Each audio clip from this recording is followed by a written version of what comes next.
दोस्तों, एक बार ब्रह्म ज्ञान पाने की इच्छा सत्यकाम नामक एक बालक के मन में उठी थी। छंदोग्य उपनिषद में उसकी बहुत ही सुंदर कथा है। चलिए आज के अपने इस वीडियो में हम आपको उसी कथा के बारे में जानकारी देते हैं, जिससे आपको पता चल जाएगा कि ब्रह्म ज्ञान क्या होता है। फ्रेंड्स, सत्यकाम एक दासी का पुत्र था। उसकी माँ का नाम था ज्वाला। उस बालक के मन में शिक्षित होने की उत्कंठा जागी और वह किसी गुरुकुल में अध्ययन के लिए लालायित हो गया। उसकी निर्धन माँ समर्थ नहीं थी, किंतु उसने अपने पुत्र को रोका नहीं। उस समय गुरुकुल में प्रवेश के पूर्व अपना नाम, पिता का नाम, कुल, गोत्र आदि बताना पड़ता था। इस संबंध में जब सत्यकाम, जिसे सत्य की कामना हो, उसने अपनी माँ से पूछा तो उसने बताया कि वह पूर्व में अनेक घरों में काम कर चुकी है, अनेक पुरुषों के संसर्ग में वह रह चुकी है। वह निश्चित रूप से नहीं बता सकती कि उसके पिता कौन हैं, अतः कुल गोत्र भी ज्ञात नहीं है। फिर भी उसने साहस पूर्वक कहा कि तुम अपने को ज्वाली पुत्र सत्यकाम ज्वाल बताना, गुरुजी समझ जाएंगे। वही हुआ। वह बालक गौतम ऋषि के आश्रम में जा पहुंचा और दीक्षा देने की उनसे याचना की। गौतम ऋषि ने उससे पूछा तो उसने निर्भीकता पूर्वक अपना वही नाम बताया और कहा कि इससे अधिक की उसे जानकारी नहीं है। गौतम ऋषि उसके पढ़ने की इच्छा एवं सच बोलने की आदत से बहुत ही ज्यादा प्रभावित हुए और उसे अपना शिष्य स्वीकार कर लिया। शिष्य ने जब ब्रह्म विद्या, जिसे आत्म विद्या भी कहते हैं, उसके बारे में गुरु से जानने की इच्छा प्रकट की तो गौतम ऋषि ने उसे आश्रम के 400 गाय बैलों की देखभाल का उत्तरदायित्व सौंप दिया और कहा कि जब उनकी संख्या 1000 हो जाए तो तुम ब्रह्म ज्ञान प्राप्ति के लिए मेरे पास आ जाना। पशुओं को चराते हुए सत्यकाम को कई वर्ष बीत गए। एक दिन उसकी झुंड का एक बैल उछलता कूदता उसकी ओर आया और उसने सत्यकाम से कहा कि अब इस झुंड में गाय बैलों की संख्या 1000 से ऊपर हो चुकी है। हम लोग तुम्हारी सेवा से संतुष्ट हैं। अब वापस जाने का समय आ गया है, लेकिन मैं तुम्हें 1/4 ज्ञान देना चाहता हूँ। बैल के रूप में स्वयं वायुदेव बोल रहे थे। उन्होंने कहा, प्रकाशमान ये चारों दिशाएं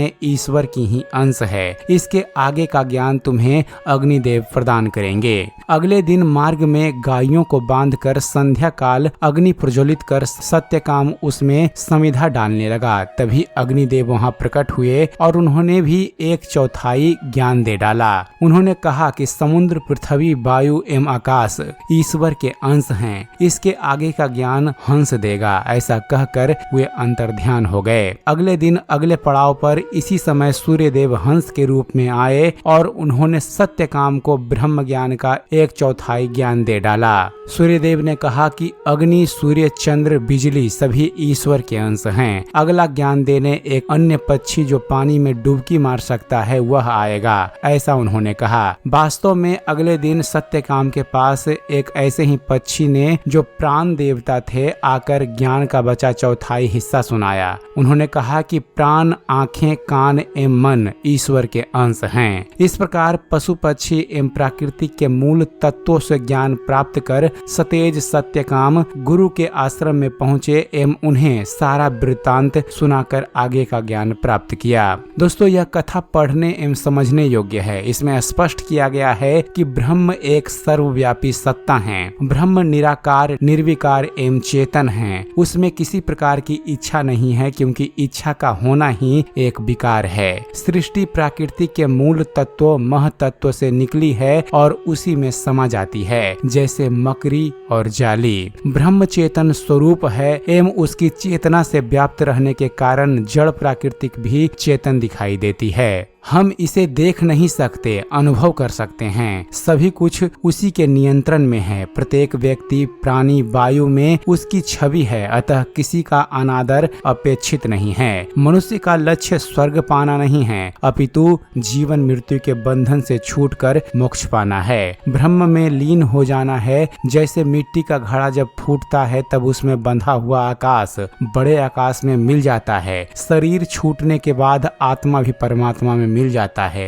यदि वह निर्मल हो। यही आत्मविद्या अथवा ब्रह्म विद्या कही जाती है। इसके लिए गहन अध्ययन, चिंतन, मनन, प्रशिक्षण, साधना, तप, योग आदि सहायक हो सकते हैं। क्रमशः काम, क्रोध, लोभ, मोह, मद, घृणा, भय, भूख, अहंकार, इच्छा, कामना आदि पर विजय पाना होगा। समदृष्टि अपनानी होगी। दया, करुणा, प्रेम, श्रद्धा, सहानुभूति, सेवा, त्याग आदि भावनाओं को जगाना होगा। निष्काम कर्म की भावना को जीवन में चरितार्थ करना होगा। मनुष्य जन्म से नहीं अपितु ज्ञान, शील एवं कर्म से महान बनता है। सत्यकाम एक जारज संतान थे। माता दासी थी, पिता का पता नहीं था, तथापि उन्हें ब्रह्म विद्या का अधिक और गौतम ऋषि ने उन्हें शिष्य स्वीकार कर ज्ञान दिया। सामान्यतः ब्राह्मण बालकों को ही वे शिक्षा देते थे।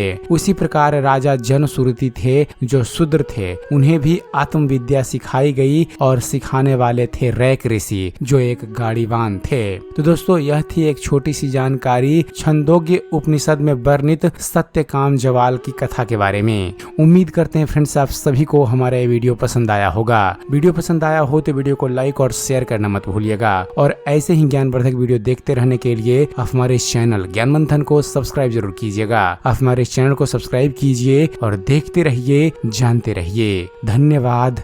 जय हिंद।